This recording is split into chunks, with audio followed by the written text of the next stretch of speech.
Hola, ¿cómo están? Muy buenas noches. Bienvenidos a 7.000 millones, el periodístico internacional de la televisión pública. Estamos en vivo cuando son las 20 horas en punto.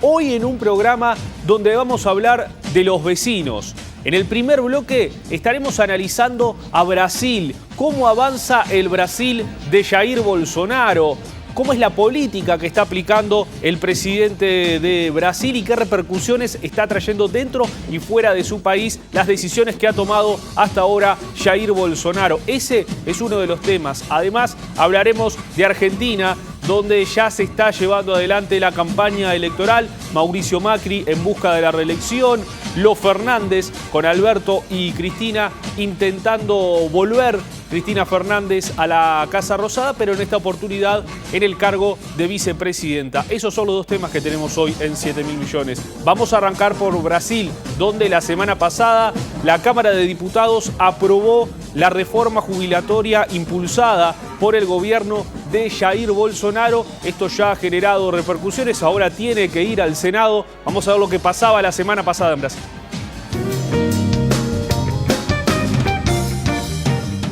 El polémico texto fue aprobado con 379 votos contra 131, superando el mínimo de 308 que requieren las reformas constitucionales de este tipo. Inicialmente, el proyecto preveía un ahorro de unos 300.000 millones de dólares en 10 años, pero con las modificaciones introducidas por los legisladores, se espera que ronde los 260.000 millones de dólares. Brasil es uno de los pocos países que no exigen una edad mínima para el retiro laboral y el régimen actual permite jubilarse a mujeres que aportaron durante 30 años y a hombres que lo hicieron durante 35, sin una edad mínima, aunque naturalmente el monto del beneficio mejora para quienes prolongan su vida laboral. En este marco, el gobierno de Bolsonaro apuesta a instaurar una edad mínima de retiro de 62 años para las mujeres y 65 para los hombres, y un tiempo de aportes de 40 años para quienes quieran gozar del beneficio completo. Ahora, el proyecto deberá someterse a un segundo voto en la Cámara, probablemente antes del receso parlamentario que empieza el 18 de julio. Luego, deberá pasar al Senado, donde será sometido a una doble votación y donde precisa además una mayoría de 3/5. La izquierda y los sindicatos son los principales opositores a la reforma. Y para hablar de este tema y de todas las políticas que está llevando adelante Jair Bolsonaro en Brasil, es que recibimos hoy a la mesa de 7.000 millones al analista internacional Mauro Casa. Bienvenido, Mauro, otra vez. Bueno, ¿cómo andás, Maxi? ¿Todo bien? Todo bien, por suerte. Arranquemos por esto que sucedió con la Cámara de Diputados la semana pasada. Una ley que avanza después de estar trancada mucho tiempo, ¿no? Varias legislaturas que no la podían votar y al final ahora termina saliendo, por lo menos en diputados. Sí, fue uno de los fracasos de la gestión de Temer, ¿no? Una de las digamos que ese gobierno de ajuste que intentó llevar adelante la coalición que hizo el impeachment a Dilma Rousseff en su momento y que dejó a Temer como presidente, era uno de los temas que tenía importantes en agenda lograr la reforma previsional. Sí pudieron pasar la reforma laboral durante el periodo de Temer, pero bueno, estas eran como las dos grandes reformas del ajuste, ¿no? De poder equilibrar las cuentas públicas, que como sabemos Brasil sigue atravesando una crisis económica muy importante ya desde los finales del gobierno de Dilma Rousseff. Incluso uno se puede remontar a la propia reelección de Dilma. Ya por el 2014 ya Brasil tenía signos de enfriamiento importantes de la economía y de dificultades con las cuentas públicas. Luego, cuando la coalición de las derechas brasileñas logran el impeachment contra Dilma y dejan a Temer en el gobierno, intentaron llevar adelante la reforma laboral, que lo lograron, la reforma previsional no. Y bueno, y ahora parece que con Bolsonaro empieza a tener andamiento, si bien sigue siendo muy discutida en el Congreso. Y nos deja también unas cuantas señales de cómo está siendo la dinámica política actual en Brasil. Por un lado, el hecho de que el gobierno de Bolsonaro se presentó a las elecciones, o por lo menos Bolsonaro como candidato, como ya sabemos, con ese discurso de un outsider que venía como a, digamos, a cambiar las prácticas tradicionales de la política brasileña, muy vinculadas a la poca transparencia, a las transacciones turbias entre el Poder Ejecutivo y el Poder Legislativo, todo eso que fue patente durante toda la vida política en Brasil y que, si se quiere, en los últimos años tuvo algunos episodios especialmente relevantes, como fue el Mensalão, todo el episodio de las valijas y de los sobornos a legisladores durante los gobiernos de Lula. Bolsonaro tuvo una prédica electoral como muy marcada por intentar o por proponerle al pueblo brasileño la superación de esas prácticas. Nada de eso se ha evidenciado, ¿no? Con esta reforma previsional, esas prácticas estuvieron todas a la orden del día y son múltiples las denuncias de medios de comunicación, de analistas y de la oposición de que ha habido como un importante trabajo de los operadores de la presidencia en comprar voluntades en el Congreso para sacar adelante esta reforma previsional. Y si vamos también como al plano político, el contenido de la reforma aparecía claro en el informe, pero en el plano del proceso político que llevó a su aprobación, también del lado de la izquierda o de las izquierdas partidarias en Brasil, la cosa está bastante complicada, ¿no? Se demuestra que siguen quebradas, ¿no? Todavía. Sin duda, había, por lo menos cuando Bolsonaro ganó la elección, parecía haberse disparado a la interna de todas las organizaciones sociales y del movimiento social y de la izquierda partidaria en Brasil, toda una discusión sobre la unidad, ¿no? Sobre qué tenía que hacer la izquierda en Brasil para poder enfrentar esta amenaza enorme que suponía Bolsonaro, no solo en términos ideológicos, como un presidente claramente posicionado a la derecha, de la derecha del espectro político, sino también en términos democráticos, etcétera. Había toda una discusión sobre cómo construir la unidad nuevamente, construir la unidad social popular en Brasil. Bueno, nada de eso se ha plasmado hasta ahora, ¿no? Digamos, porque en esta discusión por la reforma previsional, no pudo haber por parte de los partidos de izquierda una posición monolítica. Digamos, el PT, que es el principal partido de la oposición, sí votó en bloque en contra de la reforma previsional, pero por el lado de los otros partidos de izquierda, el Partido Democrático Laborista, el Partido Socialista brasileño, hubo votaciones divididas, hubo algunos diputados que terminaron acompañando parte de la reforma, y se logró una mayoría importante para pasar por la reforma en materia, como que la votación en general, ¿no? Todavía restan ajustes y todavía se prevén algunas modificaciones. Por ejemplo, lo que se comentaba en el informe, el caso se prevé legislar en particular para las mujeres. Hubo una propuesta para que a los docentes universitarios se les contemplase de manera diferente, se les computase diferente los años de trabajo. Eso no prosperó, pero en fin, la reforma parece que va camino a tener andamiento y podemos decir que se trata como de una nueva arremetida en algún sentido contra los sectores populares, en el sentido de que es una reforma que recorta los beneficios jubilatorios y que impone barreras más altas para acceder a una jubilación o a una pensión a los brasileños y las brasileñas, ¿no? Ahora, esto también para Bolsonaro es como un nuevo impulso, ¿no? Porque en su momento tuvo el decreto de las armas, algo que prometió permanentemente durante la campaña, sacó el decreto para flexibilizar la tenencia de armas, después tuvo que dar marcha atrás, tuvo que modificarlo, está permanentemente negociando con una personalidad que es bastante difícil para negociar. Entonces, que haya salido en diputados la reforma jubilatoria es como que le da cierto aire, también pensando lo que está planteando como reforma a la educación, ¿no? Que es un tema no menor también en Brasil. Sí, digamos que es el primer éxito relativo de política pública que puede mostrar Bolsonaro en su gestión. Bolsonaro lidera un gobierno que también, que si bien tiene un mandato popular, un respaldo popular de las urnas tuvo bastante importante, ¿no? Él ganó con luz la segunda vuelta electoral frente a Fernando Haddad, el candidato del PT en su momento.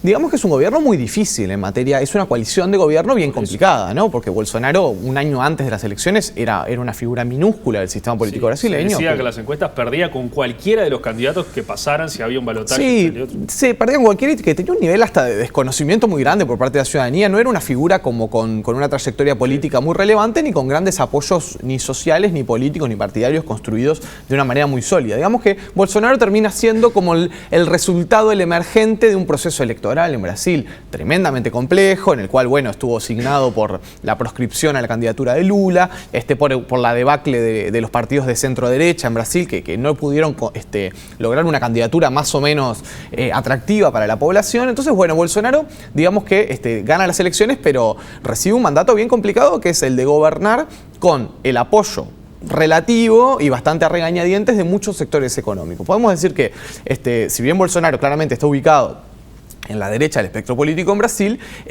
no es todo, la derecha no es toda homogénea, digamos, ¿no? Hay distintas facciones de esa derecha, están los grupos religiosos, está la famosa bancada del buey, la Biblia y la bala, ¿no? Que son todos grupos políticos, ideológicos con intereses también diferentes, que si bien coordinan, tienen intereses distintos. Están los grupos industriales, los grupos económicos fuertes, los medios de comunicación, para los cuales tampoco Bolsonaro era el candidato favorito, ¿no? Incluso los medios más conservadores y más de derecha no tenían en Bolsonaro a su líder ni a la figura que querían promover.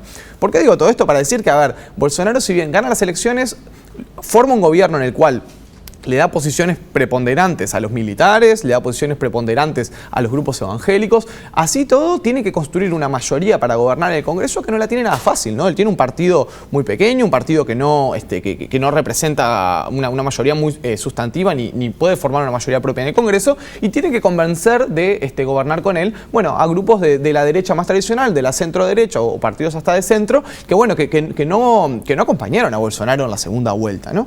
Entonces, bien, podemos decir que logra esta pequeña victoria. Es una reforma previsional con muchas modificaciones, pero que parece que va avanzando, pero en otros frentes enfrenta mucha más resistencia, ¿no? Vamos a ver a continuación un informe con las consecuencias que está trayendo algunas de las políticas aplicadas por el presidente de Brasil, Jair Bolsonaro, en este caso puntualmente en el Amazonas. Véanlo.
Y en este informe veíamos la denuncia del personal de medio ambiente diciendo que Bolsonaro no los dejaba hablar porque las investigaciones que están llevando adelante muestran que sus políticas no van por el mejor de los caminos. Entonces también empieza a pasar esto en el gobierno de Bolsonaro, lo que él hablaba de transparencia, de mostrar todo, empieza a haber cosas escondidas, y ni que hablar de lo que sucedió con Sergio Moro, su actual ministro de Justicia, y la filtración de los mensajes que se envió cuando era juez con otros fiscales para enviar a prisión a Luis Ignacio Lula da Silva. Entonces este gobierno que Moro llevaba con la bandera de la transparencia empieza a tener estas denuncias y estas situaciones que son poco claras. No, completamente. A ver, hay como, se puede decir un montón de cosas, pero un par de cosas que son relevantes al respecto. Es decir, obviamente que Bolsonaro enfrenta la resistencia y la movilización de diversos colectivos sociales. Ni que hablar que cualquiera que tenga una sensibilidad ambientalista en Brasil tiene, ve con terror las políticas que se están aplicando por parte de Bolsonaro. Hasta ahora, incluso, y ni que hablar el discurso de lo que ha sido un discurso muy centrado en el extractivismo y donde tratar a cualquier ecologista, cualquier activista por el medio ambiente como terroristas, y es tremendamente preocupante, ¿no? Lo que puede suceder en materia ambiental en Brasil. No es el único frente, ¿no? También en materia de educación, ¿no? La educación, Bolsonaro las universidades en Brasil están en un proceso de protesta constante desde enero a esta parte, se les ha recortado fuertemente los ingresos, y se habla incluso de que el gobierno Bolsonaro va a promover, o él mismo ya lo ha dicho, una privatización de la educación terciaria, ¿no? Obligar a las universidades federales, recortarles el presupuesto y obligarles a cobrarle matrícula a los estudiantes o hacer acuerdos con privados para poder financiar sus actividades, digamos, lo cual supondría también para Brasil un retroceso tremendo. Brasil ya tiene un sistema educativo que a nivel terciario es bastante excluyente, no cobra matrícula, pero bueno, tiene un proceso de selección de los estudiantes, el famoso vestibular que dan los estudiantes en Brasil cuando terminan el secundario, etcétera. Digamos que ya no es un sistema educativo demasiado inclusivo, pero bueno, que el presidente plantea incluso retroceder en ese aspecto. Y bueno, y por nombrar algo más también, ni que hablar toda la resistencia que generan sus políticas en los grupos LGBT y la gente que defiende toda la agenda de la diversidad sexual y de los derechos sexuales y reproductivos, con también en las últimas semanas un episodio, un enfrentamiento entre el presidente y el Tribunal Supremo Federal, que bueno, que el Supremo considera que las manifestaciones de odio hacia las personas homosexuales, la homofobia, debe ser incluida, debe ser considerada como parte de la legislación en contra del racismo y de la discriminación, ¿no? Entonces, como que hay que asimilar, obviamente lo que dice el Supremo es algo evidente, que si existe una ley que va contra toda forma de discriminación y en particular hace énfasis en el racismo, hay que incluir dentro de esa definición también a la discriminación por razones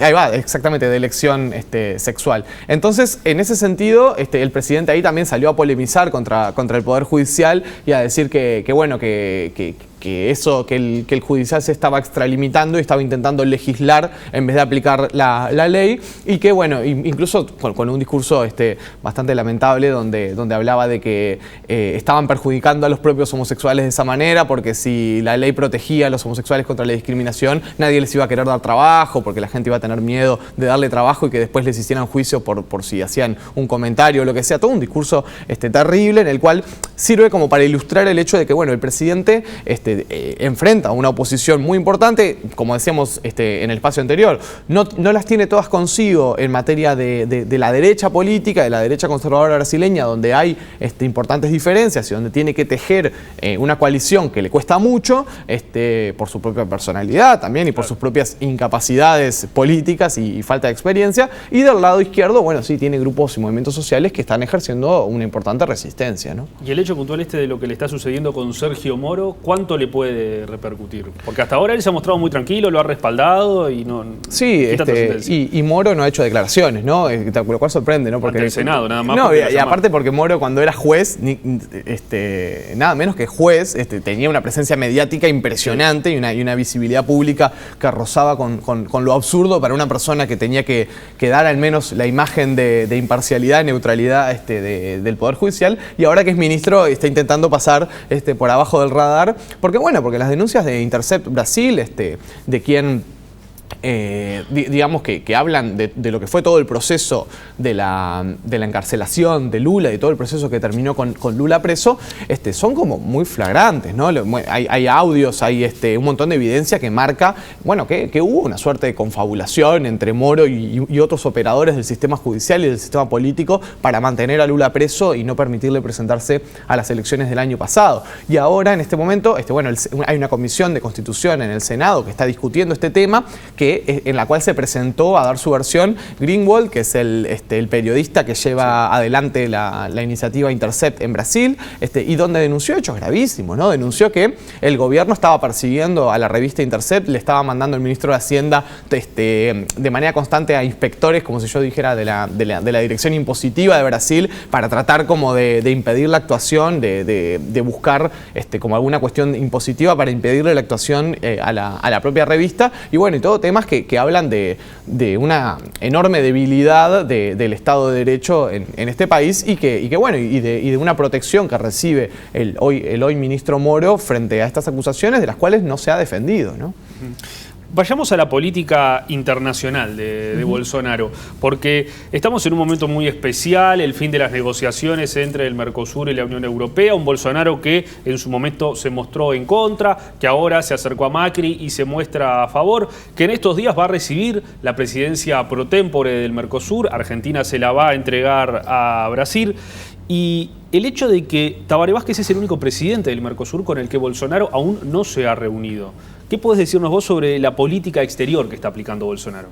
Bueno, de todo lo preocupante que hace el gobierno de Brasil, la política exterior no es ajena, ¿no? Digamos, desde que Bolsonaro asume el gobierno, podemos hablar de una política exterior tremendamente errática e impredecible, digamos, ¿no? Porque la política exterior es campo de disputa entre sectores que respaldan al presidente, pero que tienen intereses muy contradictorios entre sí. Entonces, por momentos no termina de quedar claro quién conduce la política exterior, o se puede hablar de que nadie la conduce y termina siendo la política exterior el resultado de los intereses entrecruzados entre actores, pero que no tienen detrás un rumbo estratégico, ¿no? ¿Por qué decimos esto? Porque bien, Bolsonaro también llega a la presidencia con un discurso fuertemente nacionalista, en un sentido como de hasta aislacionista, ¿no? Más parecido a lo Trump, de decir, bueno, proteccionismo, cerrarse al comercio, etcétera. Pero luego nombra como ministro de Hacienda, como bueno, para liderar la política económica, Paulo Guedes, que era un neoliberal de pura cepa, un economista neoliberal, y da como un giro de 180 grados en el cual se pone como al hombro la lucha por lograr la aprobación del acuerdo Mercosur-Unión Europea, que es un acuerdo que se venía discutiendo desde hace 20 y pico de años. Incluso en la campaña electoral el propio Sanguinetti recordó cuando él era presidente y se firmó por primera vez un entendimiento para este acuerdo. Imagínense en el periodo de gobierno de Sanguinetti, del 95 al 99, ¿no? Entonces, como que fue un giro medio inesperado de Bolsonaro poniéndose al hombro este acuerdo. El acuerdo se da un paso importante. El acuerdo todavía no está ratificado por el Parlamento Europeo. Falta la ratificación del Parlamento Europeo y de todos los países del Mercosur. Pero bueno, hay como un entendimiento las pasadas semanas allá en Bruselas y parece como más alineado a la posición de Macri. En ese sentido que sí, que tiene una posición mucho más coherente de libre mercado, de aperturismo y de lograr acuerdos comerciales. Incluso se habla de que se va a avanzar en breve en un acuerdo comercial con Canadá y con otros países de Europa que no integran la Unión Europea. Ahí hubo como un giro de la política que uno podía esperar de lo que Bolsonaro había dicho en campaña y lo que finalmente ocurrió. Pero luego hay otros giros que sí son realmente como que son desconcertantes. Por ejemplo, todo el hecho de que la Cancillería brasileña, Itamaraty, ha perdido un peso en la definición de la política exterior de una manera muy visible, ¿no? Que rompe los ojos. Brasil, históricamente, la política exterior brasileña fue una política muy tecnocrática, donde los gobiernos de turno obviamente marcaban una impronta, influían, los cancilleres influían, pero la diplomacia de carrera tenía un peso enorme y había definiciones, era una política de Estado, ¿no? Había definiciones muy robustas. Brasil tenía un historial de posicionarse siempre en los organismos multilaterales como defensor de los derechos humanos, como defensor promotor de las democracias, también de tener un alineamiento bastante claro con las potencias occidentales en la mayoría de los temas, y también de tener un enorme respeto por lo que eran las figuras de los embajadores y los diplomáticos de carrera para los nombramientos en las embajadas. Todo eso ahora está hecho como un berenjenal, ¿no? Digamos, Brasil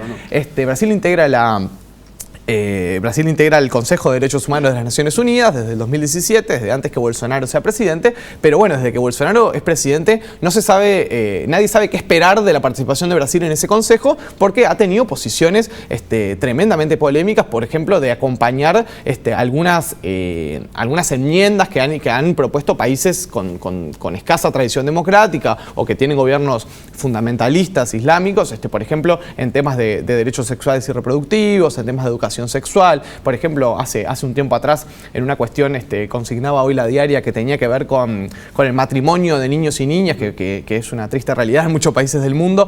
Brasil se opuso a una declaración que condenaba eso y bueno, es como que, claro, la posición allí de Brasil parece mucho más permeada por la agenda evangélica y la agenda del fundamentalismo religioso a la interna de Brasil, que es un fundamentalismo evangélico, cristiano, pero que termina alineado como al fundamentalismo islámico de países con los cuales Brasil nunca había estado alineado, ¿no? Y luego un poco la frutilla de la torta fue en las últimas horas lo que se supo respecto a la designación de Eduardo Bolsonaro, de uno de los hijos de Jair Bolsonaro, como embajador en los Estados Unidos, nada menos, ¿no? Bolsonaro, desde que gana la presidencia, intenta un acercamiento muy importante con Trump, intenta como poner a Brasil nuevamente muy alineado a la política de Estados Unidos para el hemisferio, digamos, echando por tierra todo lo que habían sido un poco el posicionamiento de Lula y de Dilma, de los gobiernos del PT que intentaban apostar a la cooperación sur-sur, al movimiento de países como más no alineados, como más a los BRICS, ¿no? Que ya nadie se acuerda de los BRICS, pero bueno, hace unos años atrás era la apuesta de Brasil para estar en el mundo. Bolsonaro intenta volver a un alineamiento férreo con Estados Unidos.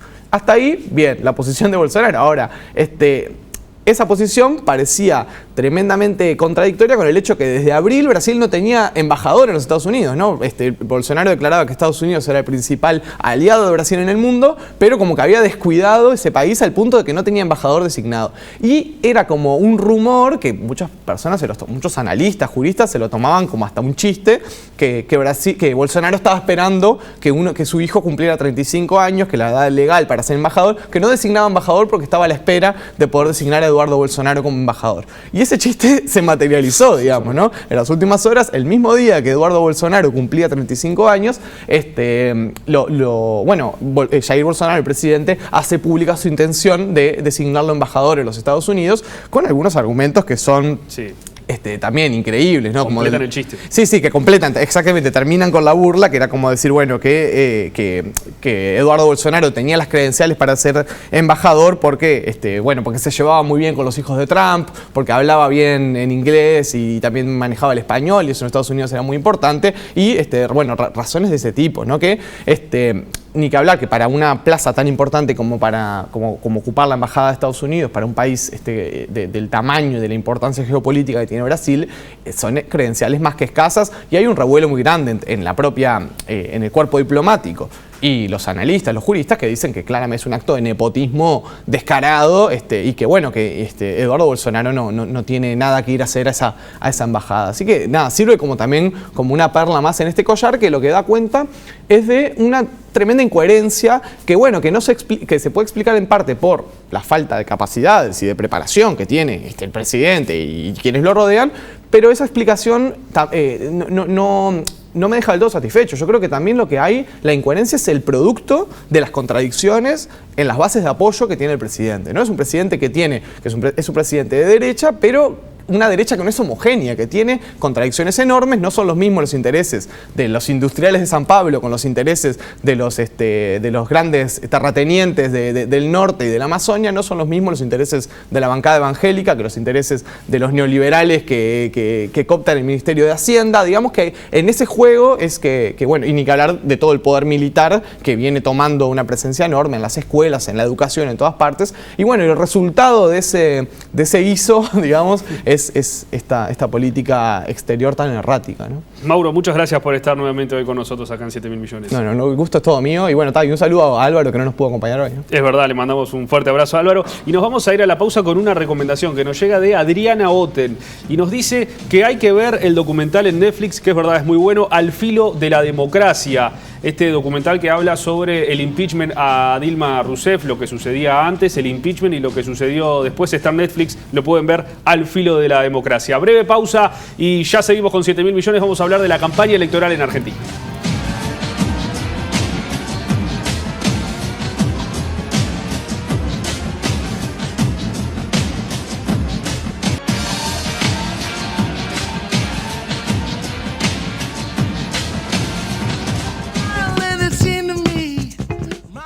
Una obra muy esperada. Muchos años esperando esto.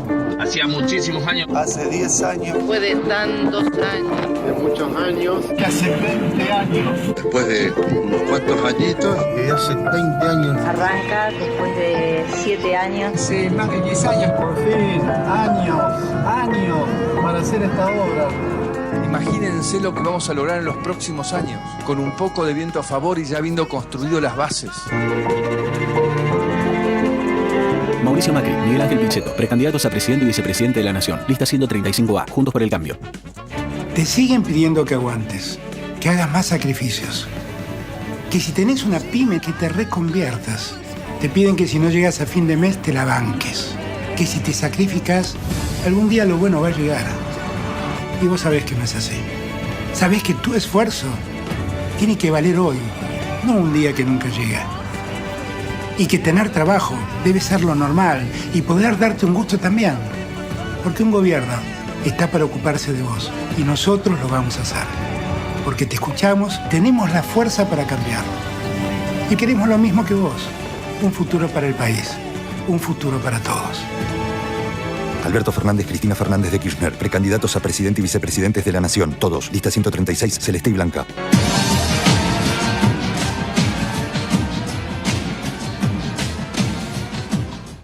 Año electoral en Argentina, jornada electoral en el vecino país que va a coincidir tanto en octubre como en noviembre con la jornada electoral en Uruguay, una campaña que ya empezó con Mauricio Macri buscando seguir en el poder y por el otro lado con la fórmula Fernández-Fernández que buscará que Cristina vuelva a la Casa Rosada, pero en esta oportunidad como vicepresidenta de la República. Para hablar de la campaña en Argentina es que recibimos hoy en el living de 7.000 millones a Germán Lodola, doctor en Ciencias Políticas. Bienvenido, Germán. Muchas gracias por invitarme. Por favor.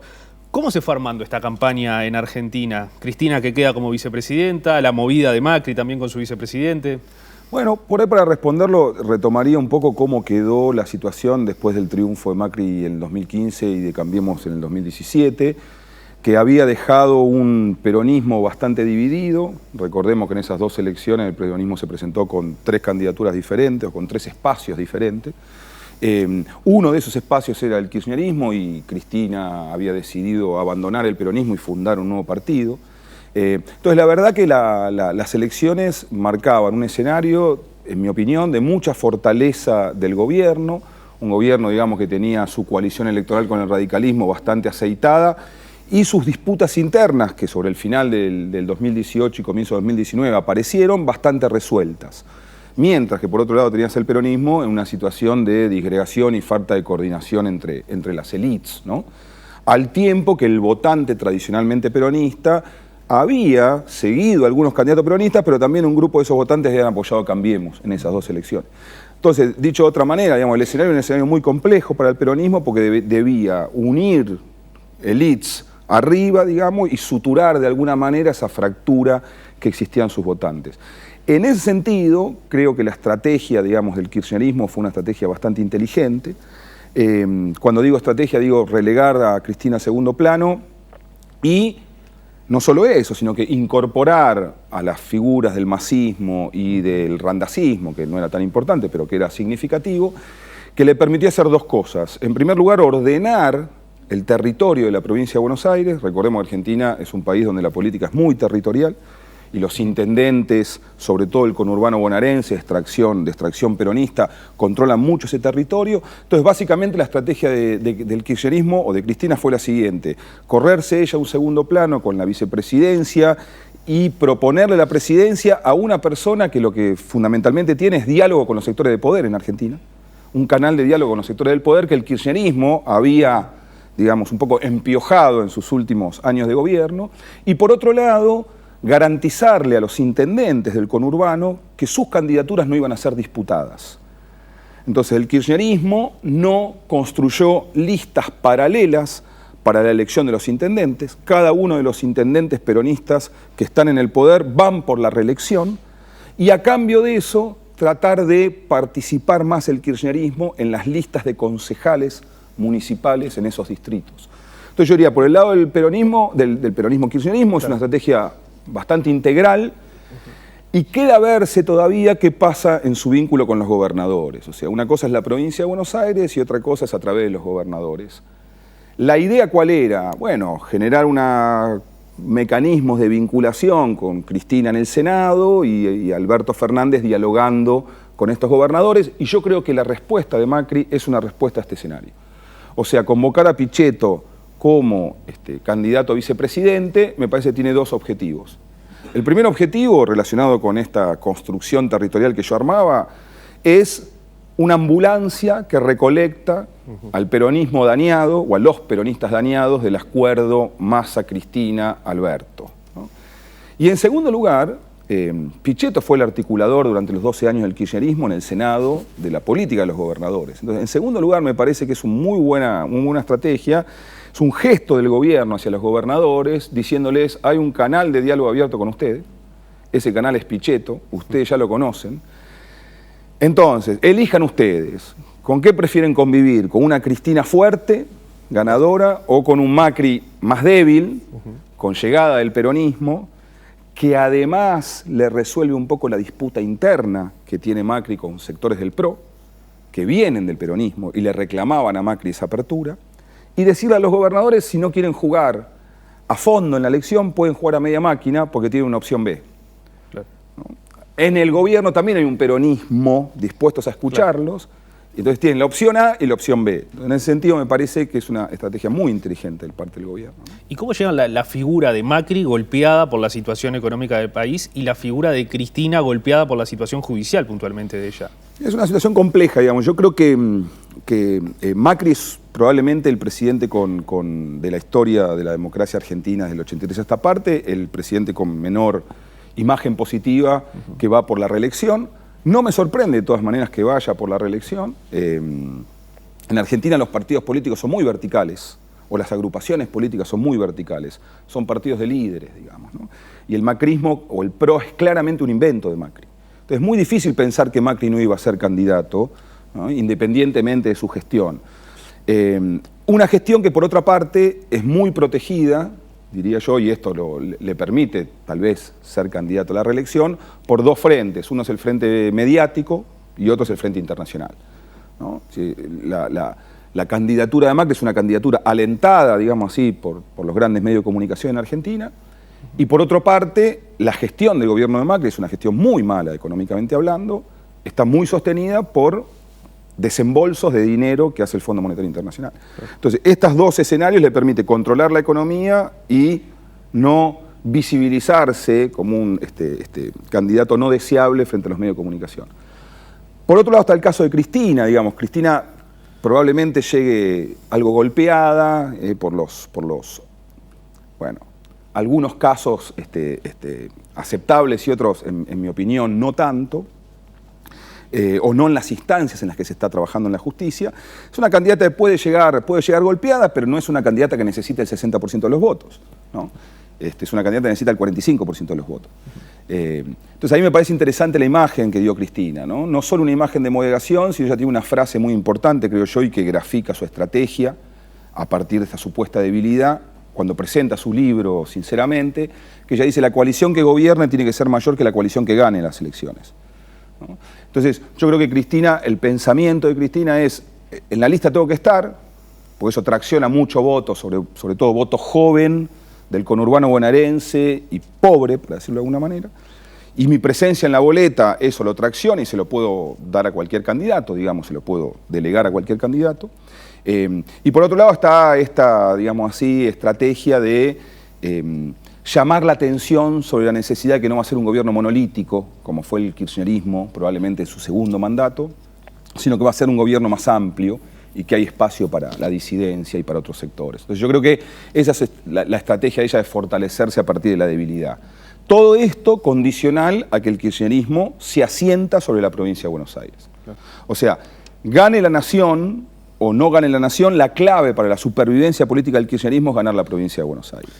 Vos hablabas antes de las provincias, de los gobernadores. ¿Cuánto influye todas las elecciones que hay previo a octubre, ¿no? Las de las provincias y también las PASO en esta elección. Bueno, las elecciones provinciales en Argentina son particulares porque las provincias, salvo que la Constitución así lo establezca, y estos son muy pocos, pueden desdoblar el calendario electoral, ¿no? O sea, el gobernador tiene la autoridad para decir cuándo va a ser la fecha de la elección a gobernador en su provincia. Entonces, típicamente, ¿qué sucede? Como en Argentina suele haber tracción presidencial, o sea, el presidente tracciona votos de las candidaturas de abajo, generalmente los gobernadores que son del partido del presidente, si al presidente le va bien, no desdoblan, claro. Y si al presidente le va mal, desdoblan. Bueno, ¿qué sucedió en esta ocasión? Desdoblaron casi todos.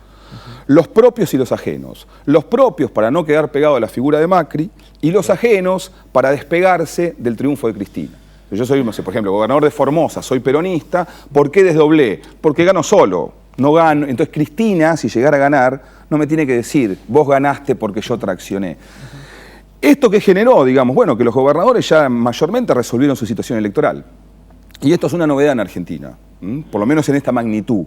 Entonces es una elección presidencial donde no hay interna, porque los partidos decidieron, ahora vamos a hablar de las PASO, pero los partidos decidieron a nivel presidencial no tienen competencia y con las provincias ya definidas, ¿sí?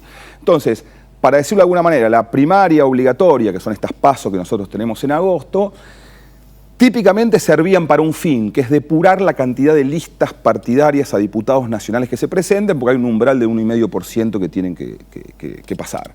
Y esto ha sucedido, las PASO han limpiado, digamos así, partidos pequeños que estaban dispuestos a competir en candidaturas a diputaciones nacionales, sobre todo. Y ahora no va a tener ningún efecto para definir internas, ¿sí? Porque Labaña no tiene interna, Macri no tiene interna, Cristina no tiene interna, Sper no tiene interna, Del Caño no tiene interna. Ahora, lo que va a suceder es que las PASOs anticipan la primera vuelta electoral. Claro. Típicamente la PASO lo que tiene es un poco de voto estratégico, ¿sí? Entonces digo, bueno, a mí yo prefiero X que gane la elección general, pero en realidad no es mi primera preferencia, me gusta más Z, entonces en la PASO voto Z.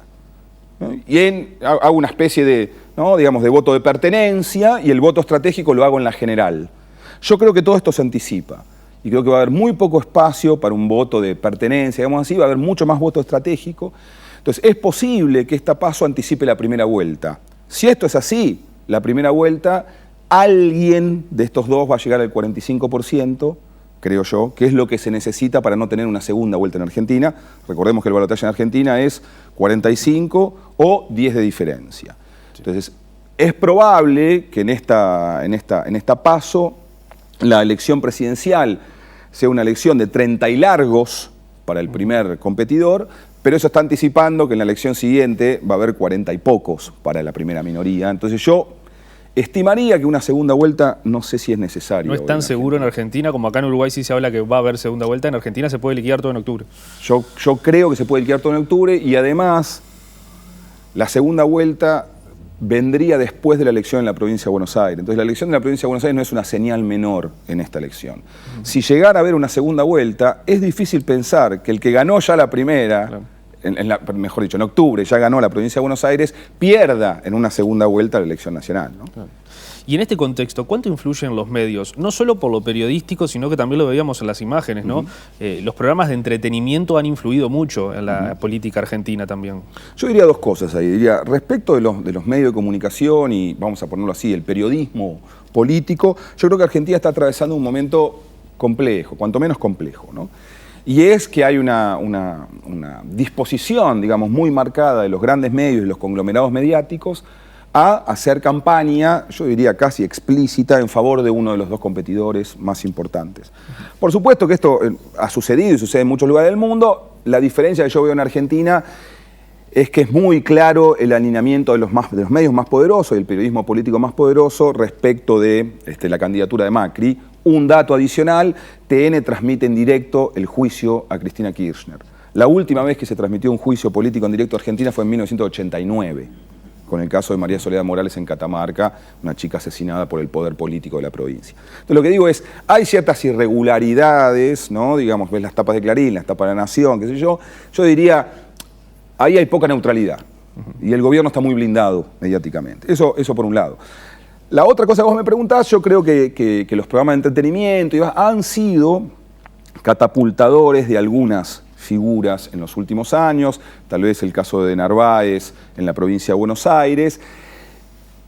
Puede ayudar o puede perjudicar. Yo no veo que sea un factor determinante. Y no veo que sea un factor determinante porque la política argentina sigue siendo, a pesar de lo que estamos diciendo, que los partidos son más lábiles, una política de partidos, ¿no? Y la sociedad argentina sigue siendo una sociedad relativamente fuerte, densa, por lo menos para los cánones de la región, ¿no? Entonces, Argentina no es una sociedad política que acepte fácilmente la llegada de outsiders y de ajenos de la política al mundo de la política.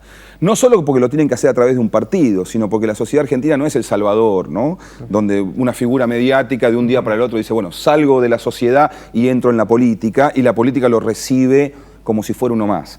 Argentina eso requiere de un trabajo un poquito más fino. Entonces, a pesar de que puede haber algunos casos, digamos así, más episódicos, creo que en general no determinan el resultado de una elección, pueden ayudar a algunos candidatos a visibilizarse naturalmente.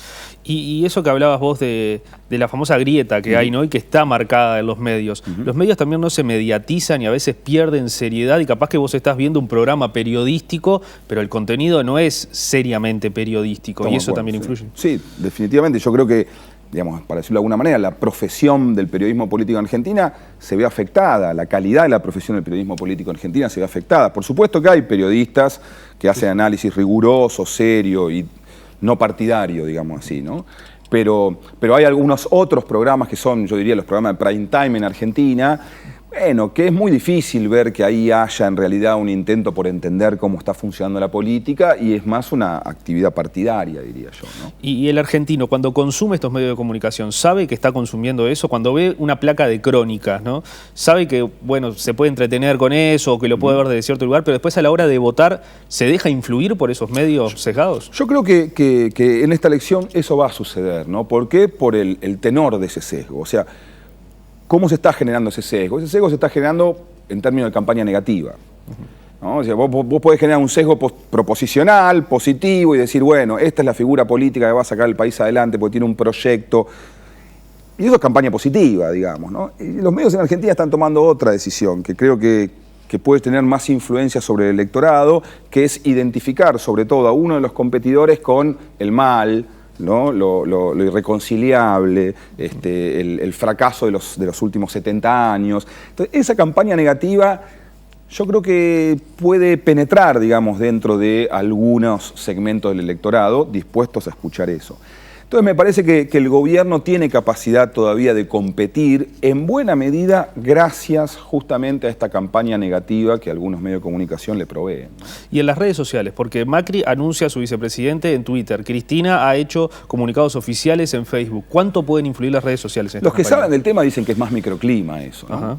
Que Twitter es más microclima, WhatsApp es más una estrategia, o sea, a la Bolsonaro, a la Trump, son estrategias un poquito más complejas, digamos, pero el impacto del Twitter, digamos, en el resultado de una elección es más el microclima de la gente que le interesa la política. El uso de las técnicas de campaña negativa y de fake news a través de WhatsApp y demás, bueno, ahí tenemos dos casos que prueban que tienen algún efecto, ¿no? El caso en Estados Unidos de Trump es un caso un poquito diferente al de Bolsonaro porque Trump sobre todo utiliza campaña negativa y fake en las redes para ganar la primaria republicana. No lo hace tanto cuando compite contra Hillary en la general. Bolsonaro no, Bolsonaro lo utiliza más en la votación general. Entonces, uno podría decir, ahí tenés un problema, ¿no? En democracias competitivas, cómo a través de una mentira organizada podés influir en el resultado de una elección. Twitter me parece que es más microclima de los que nos interesa la política. Y por último, para cerrar, Germán, ¿cómo es la campaña en Uruguay, este paralelismo que se está dando? Bueno, en Uruguay, digamos, por un lado tiene la característica tradicional de Uruguay, ¿no? ¿Qué quiero decir con esto? Que hay partidos establecidos, que los candidatos pertenecen a esos partidos y que uno puede, mirando el quién es quién, intuir qué desean los candidatos.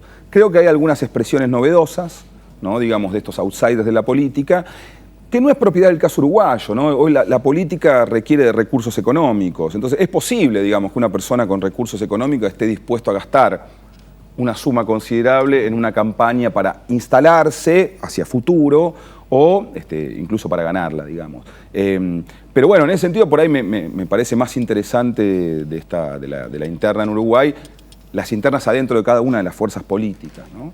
Entonces, bueno, una pregunta es, bueno, ¿por qué los candidatos ganadores terminaron siendo los candidatos ganadores?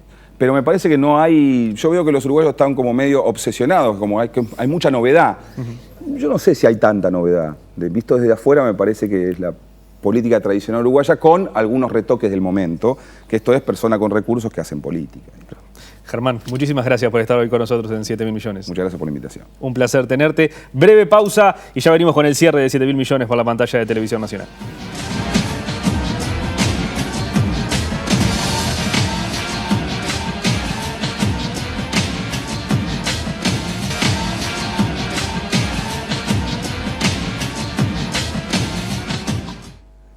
Tercer y último bloque de 7.000 millones por la pantalla de Televisión Nacional. Como siempre vamos a salir a recorrer el mundo y en esta oportunidad nos vamos hasta Cuba, donde avanzan las leyes para el cine independiente.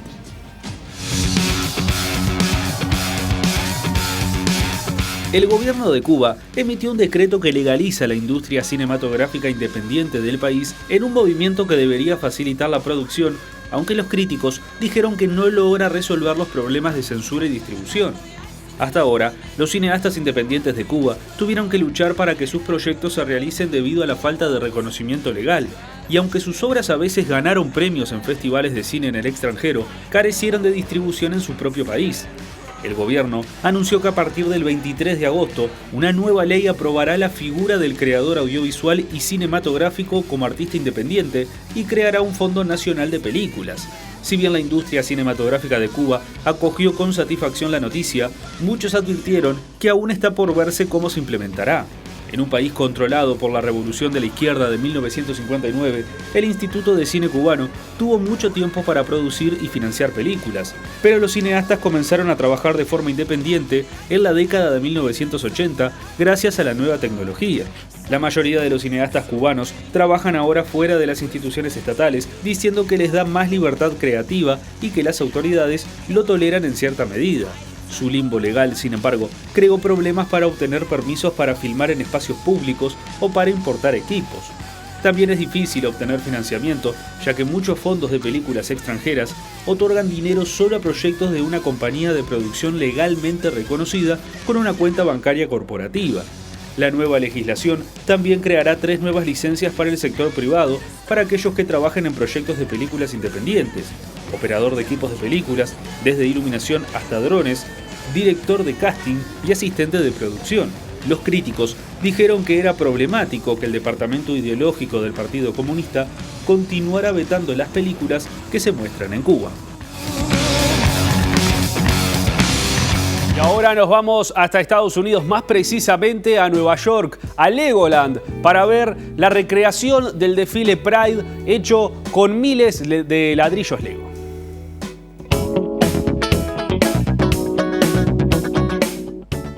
Podría ser el desfile más pequeño del orgullo gay. Legoland Discovery Center creó una versión en miniatura del famoso desfile Pride de la ciudad de Nueva York. Con coloridas carrozas, banderas de arco iris y espectadores vestidos de forma única, el mini desfile rindió homenaje al 50 aniversario de los incidentes de Stonewall que condujeron al movimiento moderno de los derechos de los homosexuales. Según sus creadores, el desfile tomó 25 horas de planificación y construcción. Se usaron 750 ladrillos Lego para crear el evento y otros 750 ladrillos Lego se usaron para hacer el letrero Stonewall 50. La escena de la calle se exhibió al público en el Legoland Discovery Center Westchester, ubicado en Nueva York. En Hawái rescataron a una profesora de yoga que estuvo más de 2 semanas perdida en la selva. Míralo.